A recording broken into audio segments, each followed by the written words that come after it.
সবাইকে স্বাগতম। প্রিয় দর্শক, জানাবো শ্রীলঙ্কার সিরিজ বোমা হামলা সম্বন্ধে আপডেট। যে ছেলেটিকে দেখছেন এর নাম জায়ান চৌধুরী, ফুটফুটে সুন্দরী বাচ্চাটি, ইনি শেখ সেলিমের নাতি। জানাবো তার খবরই। শ্রীলঙ্কার সিরিজ বোমা হামলা এখন পর্যন্ত নিহতের সংখ্যা বেড়ে 290 ছাড়িয়েছে, আহতের সংখ্যা 5 শতাধিক ছাড়িয়েছে। এখন পর্যন্ত এই হামলার সাথে জড়িত সন্দেহে 24 জনকে গ্রেফতার করা হয়েছে। শেখ সেলিম, তিনি শেখ হাসিনার প্রধানমন্ত্রী শেখ হাসিনার ফুফাতো ভাই।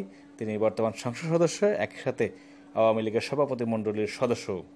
তার নাতি জায়ান চৌধুরীর গোলবৃত্তাকার চিহ্ন যে ছেলেটিকে দেখা যাচ্ছে সুন্দর, সেই ছেলেটি কলম্বোতে বোমা হামলায় নিহত হয়েছেন। তিনি শেখ সেলিমের নাতি, প্রধানমন্ত্রীর নাতি।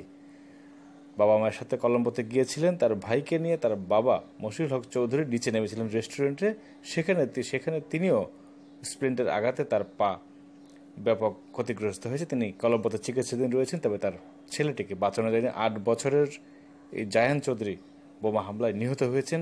নিহত হওয়ার ঘটনায় ভেঙে পড়েছেন তার নানা শেখ সেলিম। প্রধানমন্ত্রী রয়েছেন ব্রুনাইতে সফরে।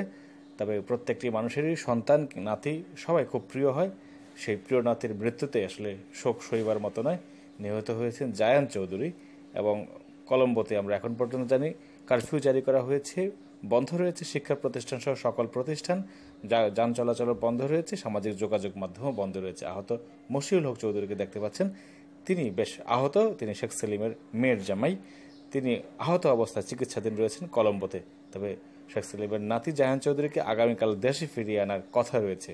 আমাদের এই ভিডিও ভালো লাগলে শেয়ার করবেন বন্ধুদের সাথে। নতুন ভিডিও পেতে চাইলে সাবস্ক্রাইব করে পাশে থাকবেন। ধন্যবাদ সবাইকে।